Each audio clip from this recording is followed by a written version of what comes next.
তো hello friends, আমি Sandeep and আপনারা দেখছেন লার্নিং দুনিয়া 2.0 ইউটিউব চ্যানেল। তো ফ্রেন্ডস, এই মুহূর্তে WBPSCর ফুড এসআই রিক্রুটমেন্টে 2023-এর চাকরি প্রার্থীদের জন্য উঠে আসছে দুর্দান্তকার একটা অফিসিয়াল ইনফরমেশন। এই মুহূর্তের বিগ ব্রেকিং যে আপডেটটা, সেটা আপনারা একটু ভালো করে জেনে নেওয়ার চেষ্টা করুন। খুবই শর্ট ভিডিওর মাধ্যমে আপনাদেরকে বিষয়টা পরিষ্কার করে জানিয়ে দেওয়ার চেষ্টা করছি। সকলেই কম বেশি জানেন ফুড এসআই রিক্রুটমেন্টে আমাদের কতটা পরিমাণ দুর্নীতি হয়েছে। সেই দুর্নীতির পরিপ্রেক্ষিতে ইতিমধ্যে কিন্তু কেস চলছে কলকাতা হাইকোর্টে সিঙ্গেল বেঞ্চে 13 নম্বর কোর্টে বিচারপতি রাজশেখর মান্থার এজলাসে। গত 22 তারিখে কিন্তু তদন্তের রিপোর্ট পেশ করে এই রিক্রুটমেন্টের পরবর্তী কিন্তু আপডেট আসার কথা ছিল এবং এই রিক্রুটমেন্টের একটা হিয়ারিংয়ের ডেট ছিল গত 22 তারিখে।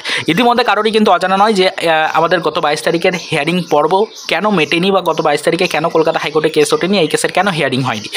আমরা জানি যে ইতিমধ্যে স্টে অর্ডার চলছে এই রিক্রুটমেন্ট প্রক্রিয়ার উপরে এবং নির্দিষ্ট যে সকল অভিযোগগুলো জমা করা হয়েছে চাকরি প্রার্থীদের পক্ষ থেকে, সেই অভিযোগের ওপরে বেস করে ইতিমধ্যে তদন্তের কার্যক্রম শুরু করেছে নির্দিষ্ট রাজ্যেরই সংস্থা সিআইডি। তো সিআইডি তদন্তের কার্যক্রম ইতিমধ্যে শুরু করেছে এবং তদন্তের যে রিপোর্ট রয়েছে সেই রিপোর্ট পেশ করার কথা ছিল 22 তারিখের মধ্যেই। তবে 22 তারিখের মধ্যে কলকাতা হাইকোর্টে কোনো রিপোর্ট কিন্তু পেশ করতে পারেনি সিআইডি। সেই কারণেই গতকাল অর্থাৎ 22 তারিখে কিন্তু কলকাতা হাইকোর্টে হিয়ারিংয়ের ডেট থাকলেও এই কেসের কিন্তু হিয়ারিং পর্ব শুরু হয়নি বা এই কেসটা কিন্তু গতকালকে কোর্টে ওঠেনি।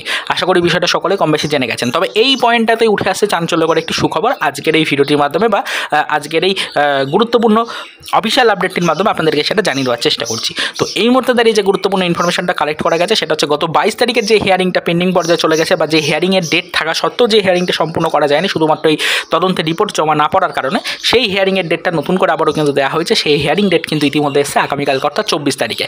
অর্থাৎ এটুকু পরিষ্কার জেনে রাখুন, যারা ফুড এসআই রিক্রুটমেন্টের কেসের সাথে যুক্ত চাকরি প্রার্থী রয়েছেন বা এই রিক্রুটমেন্টের সাথে কম বেশি কিন্তু যারা যুক্ত চাকরি প্রার্থী রয়েছেন, তারা এটা জেনে নিন যে আগামীকালকে অর্থাৎ 24 তারিখে আবারও ফুড এসআই রিক্রুটমেন্টের কিন্তু এই কেসটা কলকাতা হাইকোর্টে উঠছে সিঙ্গেল বেঞ্চে বিচারপতি রাজশেখর মান্থার এজলাসে 13 নম্বর কোর্টে কিন্তু এই কেসটা আবারও উঠতে চলেছে। নির্দিষ্ট সময়ে এই কেসটা উঠলে অবশ্যই আশা করা যাচ্ছে চাকরি প্রার্থীদের জন্য কিছু আশানুরূপ আপডেট কিন্তু বিচারপতি রাজশেখর মান্থার পক্ষ থেকে উঠে আসতে পারে। সরাসরি কিছু জাস্টিস কিন্তু পেতে পারেন চাকরি প্রার্থীরা। এরকমই কিন্তু একটা চাঞ্চল্যকর আপডেট বা সুখবর আপাতত ফুড এসআই রিক্রুটমেন্টের সাথে যুক্ত 2023-এর চাকরি প্রার্থীদের জন্য কিন্তু উঠে আসছে। তো এটুকুই আপনাদেরকে জানানোর জন্য আজকের এই গুরুত্বপূর্ণ ইনফরমেশনটা বা ভিডিওটা ক্রিয়েট করে আপনাদেরকে বিষয়টা জানিয়ে দিলাম। আশা করি সম্পূর্ণ ডিটেলসটা বুঝতে পারলেন। তাছাড়া কোনো ভিউয়ার্স যদি time to time point to point video পেতে চান বা টাইম টু টাইম আপনার যে প্রশ্ন রয়েছে সেই প্রশ্নের উপরে পয়েন্ট টু পয়েন্ট ইনফরমেশন যদি পেতে চান, তাহলে আমাদের সেকেন্ড চ্যানেলটাকে একটু সাবস্ক্রাইব করে নিতে পারেন। আমাদের সেকেন্ড চ্যানেলের নাম রয়েছে লার্নিং দুনিয়া 2.0 স্টাডি। ইউটিউবে গিয়ে ডাইরেক্ট সার্চ করলেই কিন্তু চ্যানেলটা পেয়ে যাবেন। তো অলরেডি কিন্তু সেই চ্যানেলটা সাবস্ক্রাইব করে নিতে পারেন। মোটামুটি কিন্তু 2000+ সেখানে ভিউয়ার্স রয়েছেন, তো সাবস্ক্রাইবার রয়েছেন সেখানে। তো সেই চ্যানেলটাকে একটু সাবস্ক্রাইব করে নিতে পারেন। সেখানে মূলত আমরা কিন্তু পিএসসি এবং এসএসসি রিলেটেড বিভিন্ন রিক্রুটমেন্টের পয়েন্ট টু পয়েন্ট চাকরি প্রার্থীদের মনে যে প্রশ্ন রয়েছে সেই প্রশ্নের ভিত্তিতে point to point video create করে আপনাদের সামনে তুলে ধরার চেষ্টা করি। তো যারা পার্টিকুলারলি পিএসসি এবং এসএসসির বিভিন্ন রিক্রুটমেন্টের সাথে যুক্ত চাকরি প্রার্থী রয়েছেন, তারা আমাদের সেকেন্ড চ্যানেলটাকে একটু সাবস্ক্রাইব করে রাখতে পারেন বা সেকেন্ড চ্যানেলটাকে একটু ভিজিট করতে পারেন। তাহলে আশা করি আপনি বুঝতে পারবেন যে আমরা কেমন পয়েন্ট টু পয়েন্ট ইনফরমেশন আপনাদের কাছে পৌঁছে দিই। অবশ্যই যারা আদার্স রিক্রুটমেন্টগুলো সম্পর্কে আপডেট নিতে চাইছেন, তারা আমাদের এই চ্যানেলে থাকলেও কিন্তু পিএসসি বা এসএসসির খবরগুলো পেয়ে যাবেন।